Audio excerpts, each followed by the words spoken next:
Praise the Lord. आप सभी को जय मसीह की। और आज मैं परमेश्वर का वचन आपके लिए लेकर के आई हूँ। आज हम लोग देखने वाले हैं यहोशापात के जीवन। आज हम लोग देखने जा रहे हैं परमेश्वर के वचन से यहोशापात के बारे में है कि यहोशापात को परमेश्वर ने किस तरह से छुड़ाया। आज हम लोग देखने जा रहे हैं परमेश्वर के वचन से। यहाँ पर दूसरा इतिहास और उसका 20 अध्याय यहाँ पर लिखा है।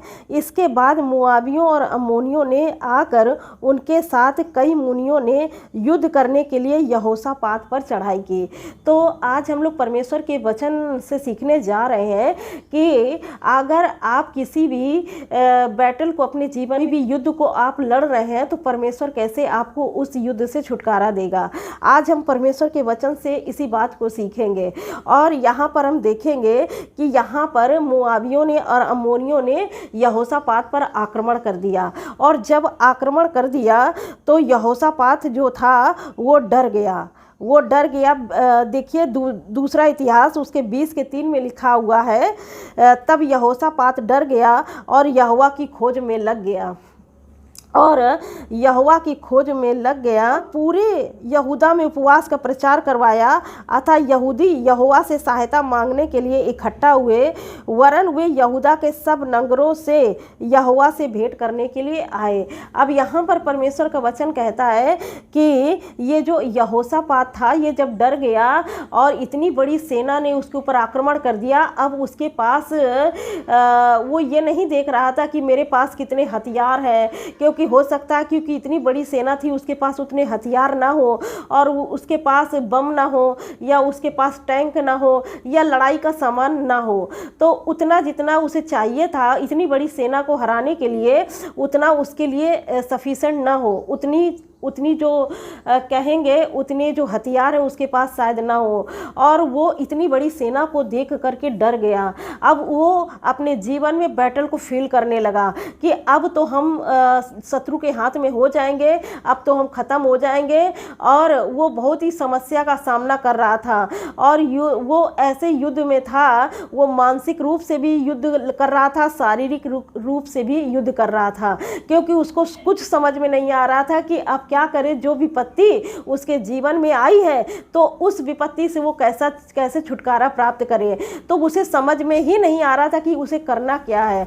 तो यहाँ पर उसने क्या किया, देखिए परमेश्वर के वचन में लिखा हुआ है, जैसे कि लिखा हुआ है परमेश्वर के वचन दूसरा इतिहास 20:9 में लिखा है, यदि तलवार या मरी या अकाल या कोई विपत्ति हम पर पड़े तो भी हम इसी भवन के सामने और तेरे सामने तेरा नाम जो इस भवन में बसा है खड़े होकर अपने क्लेश के कारण तेरी दुहाई देंगे और तू सुनकर बचाएगा। अब यहाँ पर देखिए ना, जब यहोशापात के जीवन में समस्या आई, यहोशापात जब डर गया, तो अब उसके जीवन में ऐसी प्रॉब्लम आ गई थी। वो सोच रहा था कि अब हम ख़त्म हो जाएंगे, अब हम शत्रु के हाथ में पड़ जाएंगे, अब हमारा क्या होगा। तो वो ऐसी बैटल लड़ने लगा और वो आत्मिक रूप से और शारीरिक रूप से दोनों में डिप्रेशन में आ गया। अब उसको समझ में नहीं आ रहा था क्या करे। तो जब ये मुसीबत आई तो उसने क्या किया, वो परमेश्वर के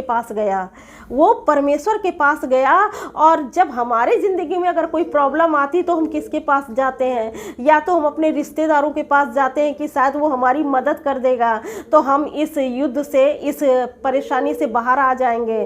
अगर नहीं होगा तो हम अपने दोस्तों के पास जाएंगे कि शायद वो मेरी हेल्प कर दे। ना हो तो अपने परिवार वालों के पास जाएंगे या अपने आस पड़ोस से कहेंगे कि हमारे जीवन में ये विपत्ति आ गई है और इससे हम कैसे निकले। तो वो लोग आपका कुछ भी नहीं कर सकते हैं। हो सकता है कि आप जब अपनी सिचुएशन उनके सामने रखें तो वो आपका मजाक भी बना सकते हैं और आपकी बातों को इधर उधर फैला भी सकते हैं। तो आपको क्या करना है, यहोशापात की तरह आपको परमेश्वर के पास जाना है।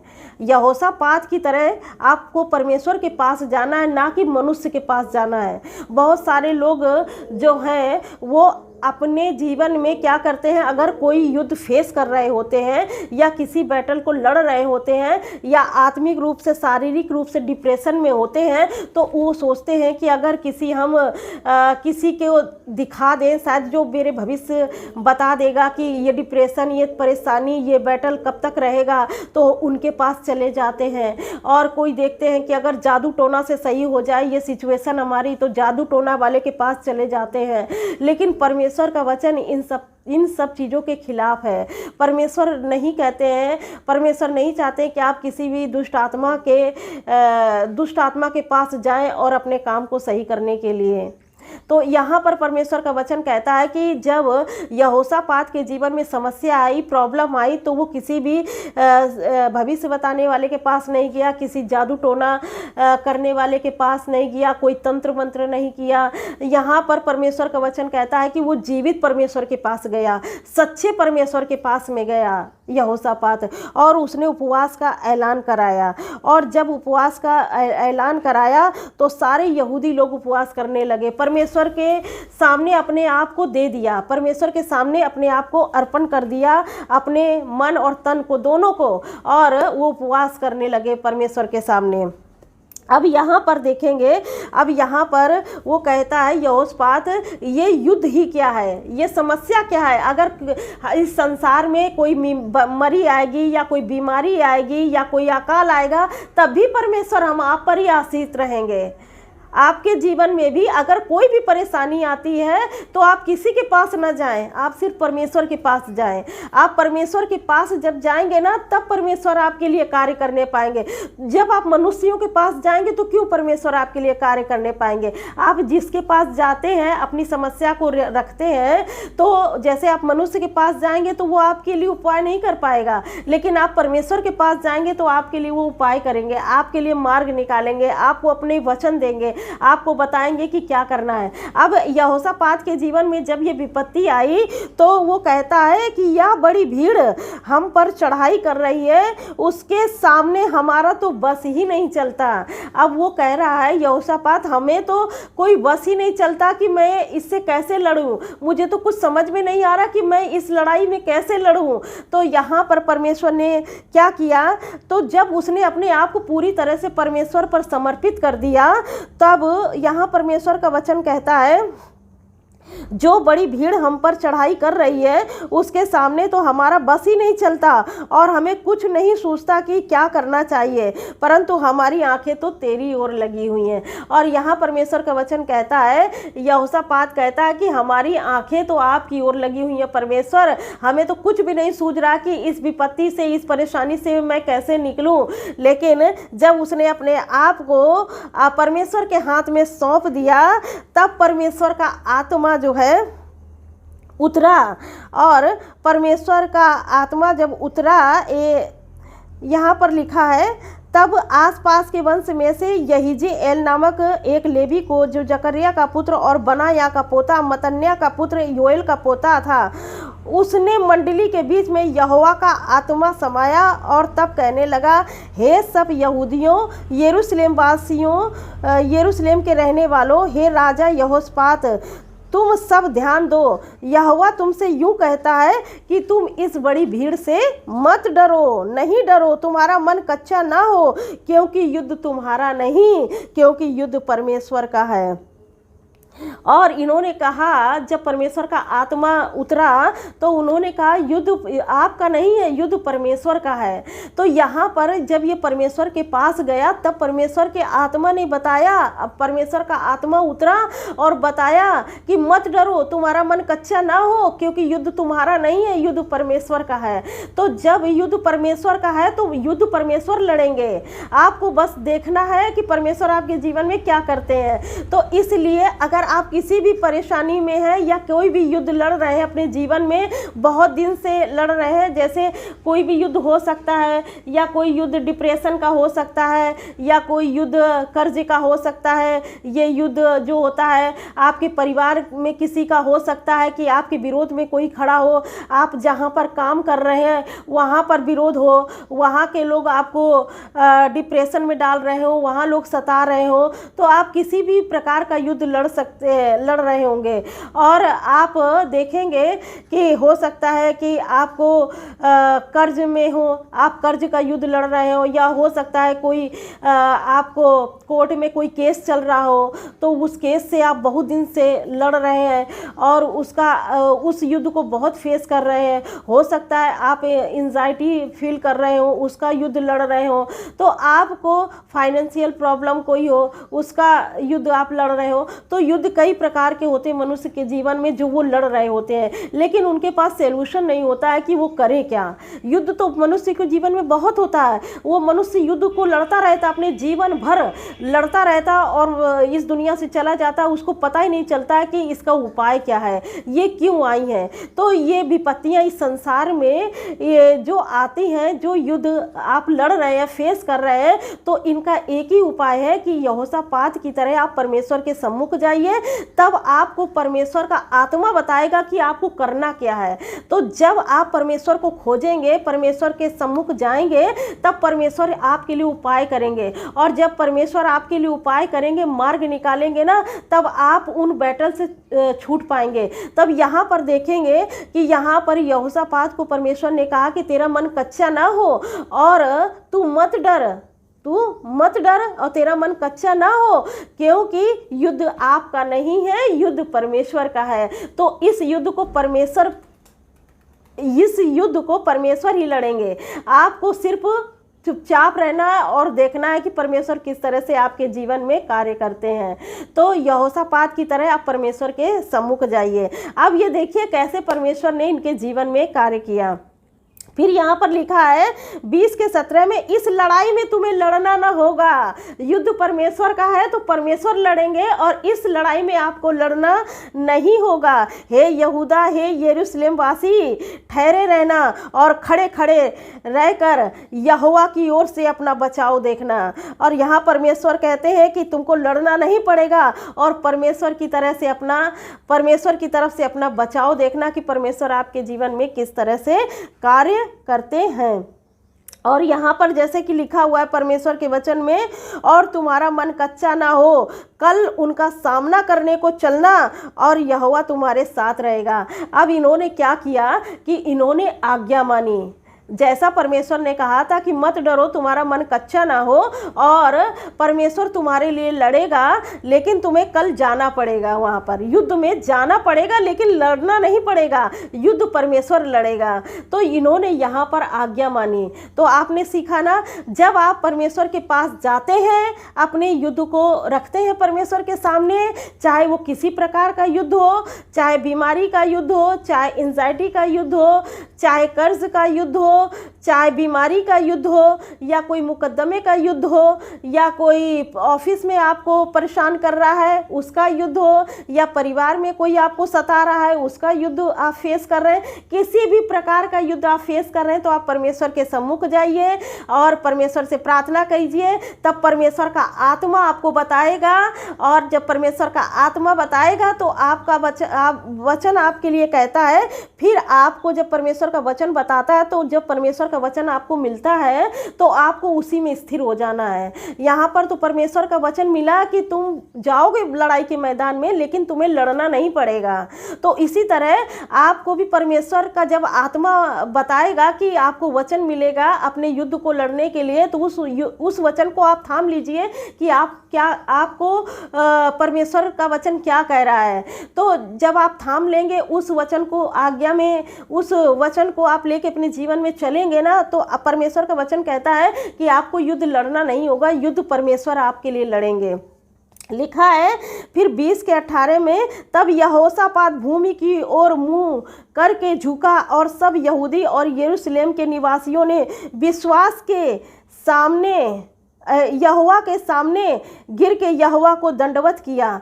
अब यहाँ पर देखिए, जब उनको वचन मिला, जब परमेश्वर ने कहा कि युद्ध लड़ना नहीं होगा, आपको सिर्फ आपको जाना है, तो अभी युद्ध खत्म नहीं हुआ है, अभी उन्होंने वचन दिया है परमेश्वर ने, लेकिन इन्होंने विश्वास किया कि हम जीत गए हैं, परमेश्वर ने कह दिया है तो हम जीत गए। ऐसे ही आपको जब वचन मिल जाए तो आप ये समझ लीजिए कि हम जीत चुके हैं और परमेश्वर को धन्यवाद करिए। जैसे कि ये ये व्यक्ति जो है यहोशापात जो है अभी युद्ध जीता नहीं है, लेकिन उससे पहले ही वो परमेश्वर पर भरोसा करके, उस पर विश्वास करके उसके सामने दंडवत हो गया, उसके सामने गिर गया। और यहाँ परमेश्वर का वचन कहता है कि मुंह करके झुका और यहूदियों और यरूशलेम के निवासियों ने यहोवा के सामने गिर के यहोवा को दंडवत किया और उन्होंने परमेश्वर के सामने दंडवत किया। और जब दंडवत किया तब यहाँ पर 20 में लिखा है, वे सवेरे उठकर तकोवा के जंगल की ओर निकल गए। और यहाँ पर लिखा है, और सुनो, अपने परमेश्वर यहोवा पर विश्वास रखो तो तुम स्थिर रहोगे। अब यहाँ पर ये कहते हैं अपने परमेश्वर पर भरोसा रखो तब तुम स्थिर रहोगे।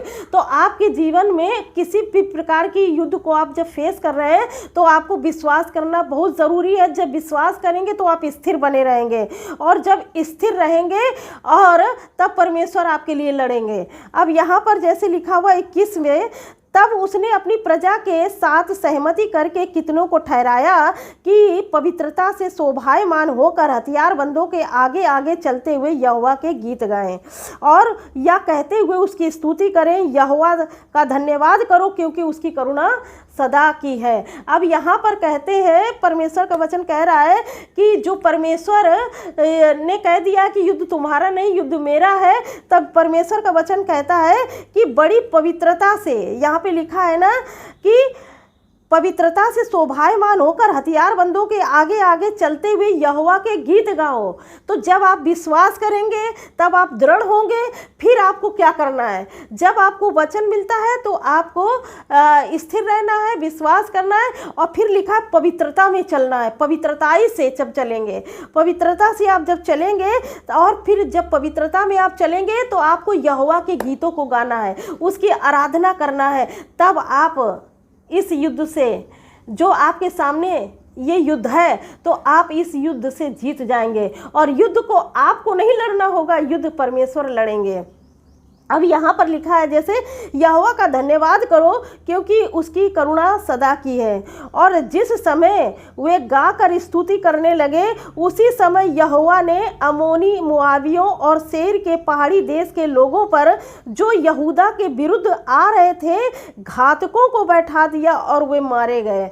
तो जो लोग युद्ध करने के लिए आ रहे थे तो परमेश्वर ने घातकों को बैठा दिया और उन लोगों में लड़ाई हो गई और वो लोग मारे गए। जितने अमोनी और जितने मोआबी लोग थे वो सब मारे गए। अब वहाँ पर घातकों को परमेश्वर ने बैठा दिया। अब यहाँ पर देखिए, आप जब परमेश्वर पर निर्भर होते हैं तो परमेश्वर युद्ध लड़ रहे हैं, आपको लड़ना नहीं होगा। सिर्फ आपको आराधना करना है, आपको पवित्रताई में चलना है और परमेश्वर पर भरोसा रखना है, दृढ़ रहना है। और आप जब समस्या आती है आपके ऊपर तो आपको परमेश्वर के पास जाना है, ना कि किसी दूसरे व्यक्ति के पास। आप दूसरे व्यक्ति के पास जाएंगे तो आप कोई प्रॉब्लम का सलूशन आपको नहीं मिलेगा, लेकिन आप परमेश्वर के पास जाएंगे तब आपको प्रॉब्लम का सलूशन मिलेगा, ज़रूर मिलेगा। क्योंकि परमेश्वर सच्चा है, वो अपने खोजने वालों को उत्तर देता है कि जब आप मन से, सारे मन से परमेश्वर के पास जाएंगे तो आपको उत्तर मिलेगा। और फिर लिखा है,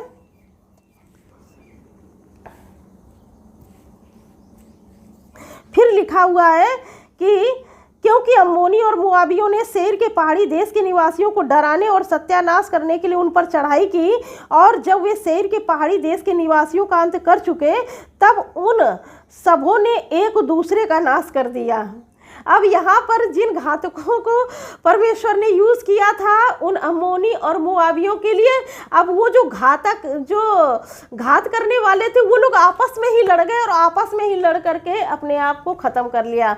तो जो दुष्ट आत्माएं, जो विरोधी, जो शैतान आपके जीवन में वो युद्ध ले करके आता है और आप उस युद्ध में फंस जाते हैं, तो जब युद्ध परमेश्वर लड़ते हैं तो वो आपस में ही उनके जीवन में कन्फ्यूज़न क्रिएट हो जाती है और वो लोग आपस में एक दूसरे से लड़ने लगते हैं। यहाँ पर अगर हम कहें तो शैतान को खुद ही नहीं समझ में आता है कि अब उसको करना क्या है, क्योंकि आप परमेश्वर के सम्मुख गए हैं, पवित्रताई में चल रहे हैं, विश्वास कर रहे हैं, दृढ़ हैं, परमेश्वर पर पूरा भरोसा बना कर रखे हैं और आराधना कर रहे हैं, तो शैतान को समझ में ही नहीं आता कि करना क्या है। तो उन लोगों में, शैतानों में एक दूसरों में कन्फ्यूजन क्रिएट हो जाती है। ऐसा हम कह सकते हैं कि उनको समझ में नहीं आता, वो कहता कुछ होगा और दुष्ट आत्मा को सुनाई कुछ और पड़ता होगा, तो वो करना कुछ और चाहते होंगे लेकिन वो करते कुछ और होंगे, तो उनमें कन्फ्यूजन क्रिएट हो जाती है शैतानों में। तो इसलिए क्योंकि परमेश्वर युद्ध लड़ रहे हैं तो ये युद्ध जो है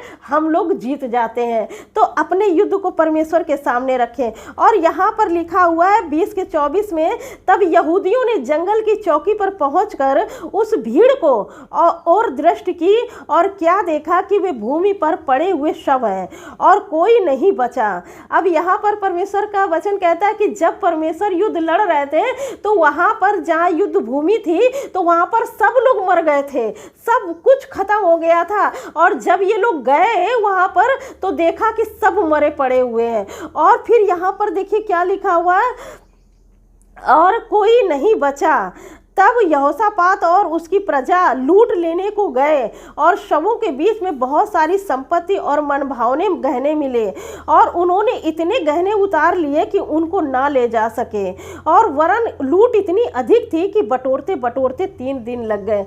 तो आज आप देख रहे हैं परमेश्वर के वचन से कि यहोशापात ने कैसे परमेश्वर के सम्मुख गया और परमेश्वर से आशीष प्राप्त की, और ये युद्ध भी समाप्त हो गया। जो वो मानसिक रूप से, शारीरिक रूप से परेशान था, आज ये युद्ध भी समाप्त हो गया उसका, क्योंकि युद्ध परमेश्वर ने लड़ा और परमेश्वर ने उसको विजय दिला दिया। तो जब आप युद्ध लड़ते हैं तब आप हार जाएंगे, लेकिन जब आप युद्ध को अपने परमेश्वर के हाथ में सौंप देते हैं तो आप निश्चय युद्ध जीत जाएंगे, क्योंकि युद्ध परमेश्वर लड़ रहे हैं। तो इसीलिए आपको भरोसा करना अपने परमेश्वर पर आप जब भरोसा करेंगे तो आप युद्ध जीत जाएंगे, जरूर निश्चय युद्ध जीत जाएंगे, जैसा कि यहोशापात इस युद्ध को जीत गया। तो क्या ये लड़ाई के मैदान में लड़ा? नहीं। ये अब देखिए, जैसे कोई लड़ाई के मैदान में जाता है तो आप देखे होंगे बारूद लेकर के जाएगा और रथ लेकर के जाएगा, अपने सैनिक लेकर के जाएगा और हथियार लेकर के जाएगा अपने शत्रु को मारने के लिए। लेकिन ये लोग जब जा रहे हैं तो स्तुति आराधना कर रहे हैं, परमेश्वर के गीत गा रहे हैं युद्ध के मैदान में। तो क्या ऐसी रणनीति बनाई जाती है? नहीं, ऐसी रणनीति तो नहीं होती युद्ध के लिए। युद्ध के लिए जो होता है तो हाँ, बहुत बड़ी तुरई फूकी जाती है कि हाँ अब ये फूका जा रहा है, युद्ध का ऐलान किया जा रहा है, हम पूरे हथियार के साथ जा रहे हैं, पूरे सैनिक के साथ में जा रहे हैं, पूरे गोला बम बारूद लेकर के जा रहे हैं। लेकिन ये लोग कैसे जा रहे हैं? परमेश्वर की हम जब स्तुति आराधना करते हैं ना, तब क्या करते हैं कि जितना भी आत्मिक जीवन में दुष्ट और जितने शैतान हैं जो आपके जीवन में युद्ध लेकर के आए हैं, प्रॉब्लम लेकर आए हैं, समस्या लेकर के आए हैं, तो वो उस युद्ध को परमेश्वर स्वयं लड़ते हैं। आपको लड़ने की जरूरत नहीं पड़ती। बस आपको क्या करना है, पहली बात, जब आपके जीवन में युद्ध आए, आपने क्या सीखा आज परमेश्वर के वचन से?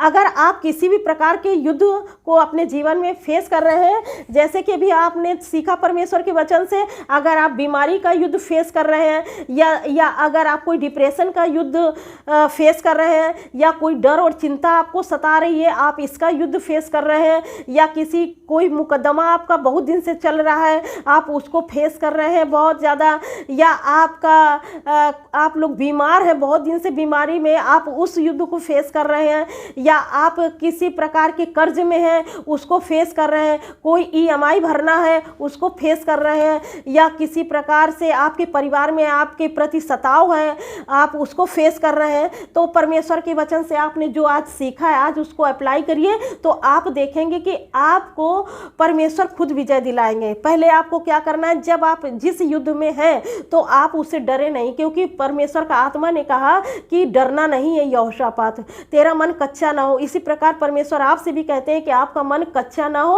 और आप डरे नहीं। तो जिस तरह से यहोशापात अपने आप को पूरी तरह समर्पित कर दिया, वैसे आप भी परमेश्वर को अपने आप को पूरी तरह से समर्पित कर दें और समर्पित करें, परमेश्वर से प्रार्थना करें और उपवास भी रखें। उपवास बहुत शक्तिशाली होता है ये युद्ध को लड़ने के लिए। देखिए युद्ध को यहोशापात ने क्या किया, पहले उपवास रखा और उपवास रख के परमेश्वर के पास गया, वो युद्ध जीत गया। ये एस्तेर भी उपवास रखी और वो युद्ध को जीत गई, जो कि उसके यहूदी जाति को ख़त्म करने के लिए जो हामान ने योजना बनाई थी, वो परमेश्वर के सम्मुख गई एस्तेर और उसने 3 दिन 3 रात को उपवास रखा और वो जीत गई। तो युद्ध परमेश्वर लड़ते हैं। आपको बस क्या करना है, आपको परमेश्वर में बने रहना है, उससे प्रार्थना करना है, उसका और प्रभु और फास्टिंग रखना है। और प्रभु का वचन कहता है कि आपको डरना नहीं है, आपको विश्वास करना है और स्थिर रहना है। आपको स्थिर रहना, टाइम लग सकता है, आपको युद्ध जीतने में टाइम हो सकता है कि लग सकता है, लेकिन प्रभु का वचन कहता है विश्वास में स्थिर रहना है। यहाँ पे लिखा हुआ है ना कि सुनो, अपने परमेश्वर यहोवा पर विश्वास रखो, तब तुम स्थिर रहोगे। अगर आप विश्वास करेंगे तब आप स्थिर रहेंगे अपने युद्ध में। और जब आप स्थिर रहेंगे तब परमेश्वर का वचन कहता है कि जब आप विश्वास से स्थिर होकर आराधना महिमा करेंगे ना, तब परमेश्वर आपके लिए लड़ेंगे उन दुष्ट आत्माओं से जो आपके सामने ये युद्ध को लेकर के आए हैं। और जब वो दुष्ट आत्माओं से परमेश्वर लड़ेंगे तो युद्ध आपको लड़ना ही नहीं पड़ेगा, परमेश्वर आपको विजय दिला देंगे। और वचन जैसा कहता है कि जब ये युद्ध आपके जीवन से जाएगा ना, तो बहुत बड़ी आशीष आपके जीवन में आने वाली है। जैसा कि जब यहोशापात युद्ध जीता, तो युद्ध जीतने के बाद में उसे इतनी लूट मिली, इतनी आशीष मिली, इतनी आशीष मिली कि 3 दिन तक वो लोग बटोरते रहे। तो मतलब कि आप इतनी आशीषों से भरेंगे जब इस युद्ध को आप जीत जाएंगे। जिस युद्ध में आप फंसे हैं, परमेश्वर जब आपको इस युद्ध से विजय दिलाएगा तो आप जीत जाएंगे, तब आपको भरपूर आशीष स्वर्ग से मिलेगी, जिससे कि आप बहुत बटोरेंगे। वचन कहता है कि 3 दिन तक बटोरते रहें। तो जब ये युद्ध खत्म होगा, जब परमेश्वर आपको ब्लेस करेंगे, तो आप बहुत आशीषों से भरेंगे। और परमेश्वर के वचन से जो आपने आज सीखा है, आप अपने जीवन में अप्लाई करें। मैं आशा करती हूँ आज का वचन आपके लिए आशीष का कारण बना है। परमेश्वर इस वचन से आप सबको बहुत आयत के आशीष से। God bless you all. Thank you.